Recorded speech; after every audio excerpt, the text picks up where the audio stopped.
Okay, let me ask you something. What if the most important work you could ever possibly do is on your own mind, and the only time to do it is right now, in this very moment?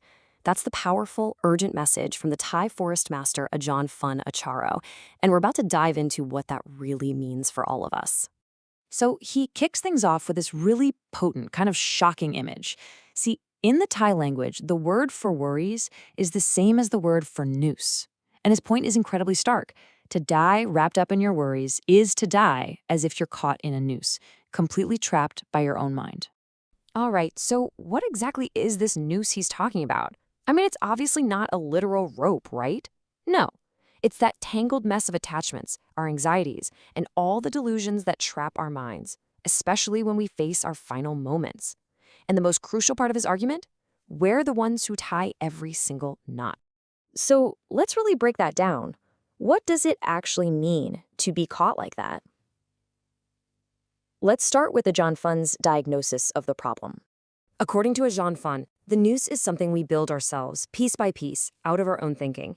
We create these powerful ideas of me and mine around everything, our family, our house, our job, even this body we're in.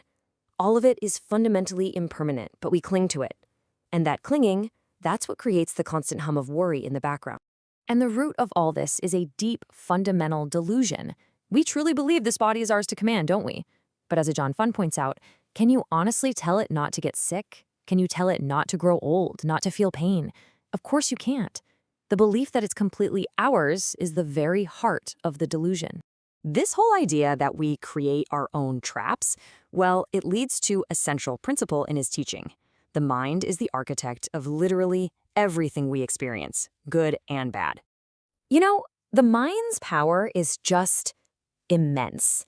It's not some passive thing just watching the world go by. No, it's an active creator. It's building our reality moment by moment. It's constructing our future, our conflicts, our suffering. You could almost say it's the source code for our entire life experience. So you have to ask yourself, right? If that incredibly powerful creative force, the mind, is left untrained, if it's crooked, agitated, and restless, what's it going to build? Well, it's going to build more trouble. It accumulates what we call bad karma, actions and intentions that just lead to more painful results down the line. It becomes this self-perpetuating cycle of suffering. And this brings us right to the core question. Why the intense urgency? Why does this work have to be done right now? Ajaan Funn's instruction here is so clear and immediate. The very moment you notice your mind is caught, the second you see it snared by a worry or an attachment, that is the exact moment to act. Not later, not after you finish what you're doing, right now. And why the rush? Well, this is the kicker. This window of opportunity we have, it's finite. It's our life. Once death arrives, that's it. The game is over. All those knots you've tied in your mind, those are the knots you leave with.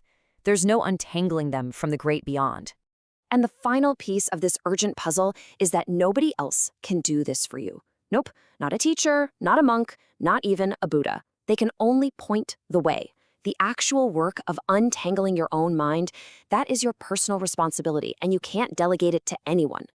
Okay, so the task is urgent, and it's all on us.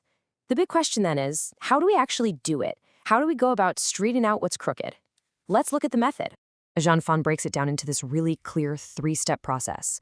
First, what's called ihi pasako, which basically means come and see for yourself. Don't just take his word for it. Look directly at your own experience.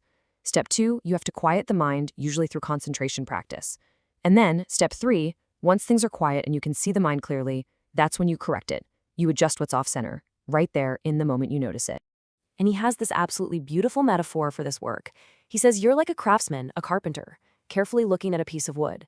When you see a crooked spot, you don't get angry at it. You just gently plane it down. In the same way, you see where your heart isn't straight, and you correct it. Right there. It's a skill, a craft that you develop with patience.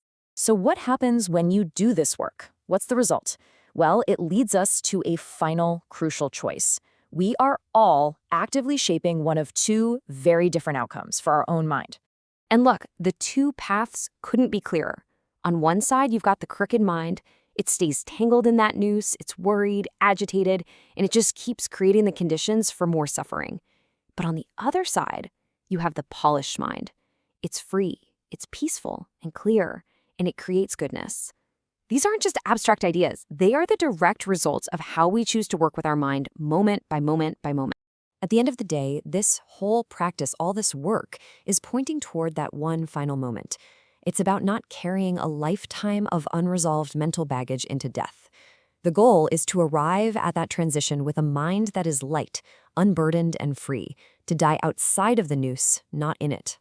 So what Ajaan Funn does is take this ancient, profound teaching and drop it right into our laps. Since your mind is the very thing creating your world, your happiness, and your suffering, the only question that really matters is this one. Right now, in this moment, is your mind straight or is it crooked? And what are you going to do about it?